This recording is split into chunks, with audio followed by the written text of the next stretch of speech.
श्री शिवाय नमस्तुभ्यम। महाशिवरात्रि का पावन पर्व भगवान शिव की आराधना और भक्ति का सर्वोच्च अवसर माना जाता है।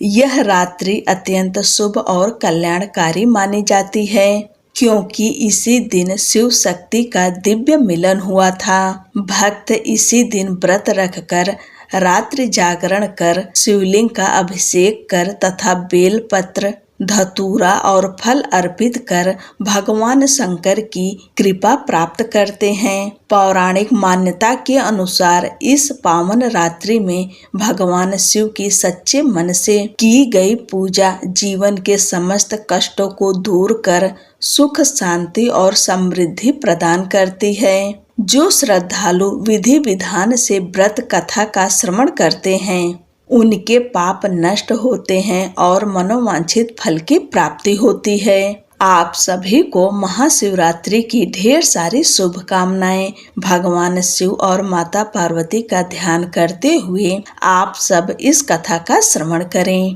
पौराणिक कथा के अनुसार प्राचीन समय में चित्रभानु नामक एक शिकारी था। भगवान शिव का ध्यान करते हुए कथा को सुनिए।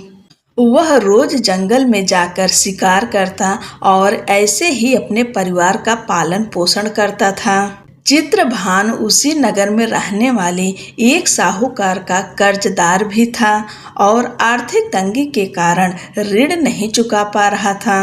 एक दिन साहूकार ने गुस्से में आकर चित्रभानु को शिव मठ में बंदी बना लिया। संयोग से उसी दिन मासिक शिवरात्रि थी। मासिक शिवरात्रि के कारण शिव मंदिर में भजन और कीर्तन हो रहे थे, जिसका बंदी शिकारी चित्रभानु ने पूरी रात आनंद लिया।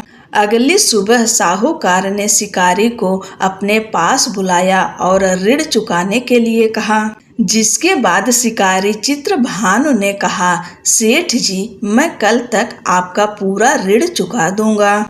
शिकारी के वचन को सुनकर सेठ जी ने उसे छोड़ दिया। सेठ से आजाद होकर शिकारी शिकार के लिए जंगल में गया, किंतु पूरी रात बंदी गृह में भूखा प्यासा होने के कारण वह थक गया और शिकार की खोज में जंगल में बहुत दूर आ चुका था, जहां से उसे लौटने में सूर्यास्त होने लगा, जिसके कारण उसने सोचा आज तो रात जंगल में ही बितानी पड़ेगी। ऊपर से उसे कोई शिकार भी नहीं मिला था जिसे बेच वो सेठ जी का ऋण चुकाता।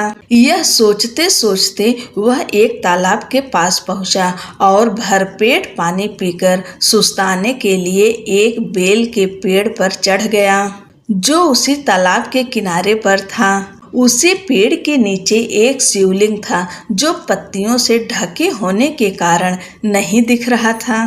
कर्ज चुकाने और परिवार के लिए खाना लाने की चिंता में व्याकुल शिकारी चित्रभानु पेड़ पर बैठे बैठे बेलपत्र को तोड़ तोड़ कर नीचे गिराए जा रहा था। संयोगवश वो सभी बेलपत्र भगवान शिवलिंग पर ही गिर रहे थे। शिकारी चित्रभानु रात्रि से लेकर पूरे दिन भूखा प्यासा था, जिसके कारण उसका मासिक शिवरात्रि का व्रत हो गया था। कुछ समय बाद उस तालाब पर पानी पीने के लिए एक गर्भवती हिरणी आई और पानी पीने लगी। हिरणी को देखकर शिकारी चित्रभानु ने अपने धनुष पर तीर चढ़ा लिया और छोड़ने लगा। तभी गर्भवती हिरणी बोली, रुक जाओ, मुझे मत मारो, मैं गर्भवती हूँ और तुम एक साथ दो जीवों की हत्या नहीं कर सकते, परंतु मैं जल्दी ही प्रसव करूंगी, जिसके बाद तुम्हारे पास आ जाऊंगी, तब तुम मेरा शिकार कर लेना। उस हिरणी की बात सुनकर चित्रभानु ने अपने धनुष को नीचे कर लिया और हिरणी झाड़ियों में लुप्त हो गई। इस दौरान जब शिकारी ने अपने धनुष की प्रत्यंचा चढ़ाई और ढीली करी तो कुछ बेलपत्र टूटकर शिवलिंग के ऊपर गिर गए, जिसके कारण शिकारी के हाथों से प्रथम पहर की पूजा भी हो गई। कुछ समय बाद दूसरी हिरणी झाड़ियों से निकली, जिसे देखकर शिकारी के खुशी का ठिकाना नहीं रहा। चित्रभानु ने उस हिरणी का शिकार करने के लिए फिर से धनुष उठाया और तीर छोड़ने लगा। तभी हिरणी बोली, हे शिकारी, आप मुझे मत मारो, मैं अभी ऋतु से निकली हूँ और अपने पति से बिछड़ गई हूँ। उसी को ढूंढती हुई मैं यहाँ तक आ पहुँची। मैं अपने पति से भेंट कर लूं, उसके बाद तुम मेरा शिकार कर लेना। यह कहकर वह हिरणी वहां से चली गई। इस दौरान शिकारी चित्रभानु 2 बार अपना शिकार खो दिया था, जिससे और चिंता में पड़ गया। उसे सेठ जी का ऋण चुकाने की चिंता हो रही थी। जब शिकारी दूसरी बार हिरणी का शिकार करने के लिए धनुष पर प्रत्यंचा चढ़ाई तो फिर से कुछ बेलपत्र धनुष के टकराने के कारण टूटकर शिवलिंग के ऊपर गिर गए। ऐसे में पूजा का दूसरा पहर भी संपन्न हो गया। ऐसे में अर्धरात्रि बीत गई। कुछ समय बाद एक हिरणी अपने बच्चों के साथ तालाब पर पानी पीने के लिए आई। इस बार चित्रभानु ने बिना देर किए धनुष पर प्रत्यंचा चढ़ाई और तीर को छोड़ने लगा। तभी वह हिरणी बोली, हे शिकारी, आप मुझे अभी मत मारो। यदि मैं मर गई तो मेरे बच्चे अनाथ हो जाएंगे। मैं इन बच्चों को इनके पिता के पास छोड़ आऊं, जिसके बाद तुम मेरा शिकार कर लेना। उस हिरणी की बात सुनकर शिकारी चित्रभानु जोर से हंसने लगा और कहा, सामने आए शिकार को कैसे छोड़ सकता हूँ? मैं इतना भी मूर्ख नहीं हूँ। 2 बार मैंने अपना शिकारी खो दिया है, अब तीसरी बार नहीं खोना चाहता हूँ। शिकारी की बात सुन हिरणी बोली, हे शिकारी, जिस प्रकार तुम्हें अपने बच्चों की चिंता सता रही है, उसी प्रकार मुझे अपने बच्चों की चिंता हो रही है।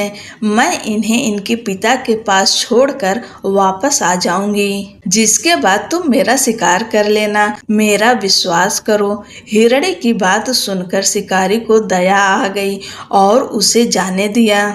इस प्रकार शिकारी के हाथों तीसरे पहर की पूजा भी हो गई। कुछ समय बाद एक मृग वहां पर आया। उसे देखकर चित्रभानु ने फिर से अपना तीर धनुष उठाया और शिकार की ओर छोड़ने लगा। तभी मृग ने बड़ी विनम्रता से बोला, हे शिकारी, यदि तुमने मेरे 3 पत्नियों और छोटे बच्चों को मार दिया है तो मुझे भी मार दो, क्योंकि उनके बिना मेरा इस दुनिया में कोई नहीं है। यदि तुमने उनको नहीं मारा है तो मुझे भी जाने दो, क्योंकि मैं उन 3 हिरणियों का पति हूँ और वो मेरी ही तलाश कर रही हैं। यदि मैं उन्हें नहीं मिला तो वो सभी मर जाएंगे। मैं उन सभी से मिलने के बाद तुम्हारे पास आ जाऊंगा, जिसके बाद तुम मेरा शिकार कर सकते हो। उस मृग की बात सुनकर शिकारी को पूरी रात का घटना चक्र समझ आ गया। मृग ने शिकारी से कहा, मेरी 3 पत्नियां जिस प्रकार प्रण करके गई हैं, उसी प्रकार वो वापस आ जाएंगी, क्योंकि वो तीनों अपने वचन की पक्की हैं। और यदि मेरी मृत्यु हो गई तो वो तीनों अपने धर्म का पालन नहीं कर पाएंगी। मैं अपने पूरे परिवार के साथ शीघ्र ही तुम्हारे सामने आ जाऊंगा। कृपा करके अभी मुझे जाने दो। शिकारी चित्रभानु ने उस मृग को भी जाने दिया और इस प्रकार बार बार धनुष उठाने और नीचे रखने में बेलपत्र गिरने के कारण अनजाने में उस शिकारी से भगवान शिव जी की पूजा संपन्न हो गई, जिसके कारण शिकारी का हृदय बदल गया और उसके मन में भक्ति की भावना उत्पन्न हो गई। कुछ समय बाद मृग अपने पूरे परिवार अर्थात 3 हिरणी और बच्चों के साथ उस शिकारी के पास आ गया और कहा कि हम अपनी प्रतिज्ञा अनुसार यहाँ आ गए हैं। हे शिकारी, आप हमारा शिकार कर सकते हो। जंगल के पशुओं की सच्ची भावना को देखकर शिकारी चित्रभानु का हृदय पूरी तरह पिघल गया और उसी दिन से उसने शिकार करना छोड़ दिया। अगले दिन वो नगर लौटा, किसी और से उधार लेकर सेठ जी का ऋण चुका दिया और स्वयं मेहनत मजदूरी करने लगा। किंतु जंगली पशुओं की ऐसी सत्यता, सात्विकता एवं सामूहिक प्रेम भावना देखकर शिकारी को बड़ी ग्लानि हुई। उसके नेत्रों से आंसुओं की झड़ी लग गई। उस मृग परिवार को न मारकर शिकारी ने अपने कठोर हृदय को जीव हिंसा से हटा सदा के लिए कोमल एवं दयालु बना लिया। देवलोक से समस्त देव समाज भी इस घटना को देख रहे थे। उसके ऐसा करने पर भगवान शंकर ने प्रसन्न होकर तत्काल उसे अपने दिव्य स्वरूप का दर्शन दिए तथा उसे सुख समृद्धि का वरदान देकर गुह नाम प्रदान किए।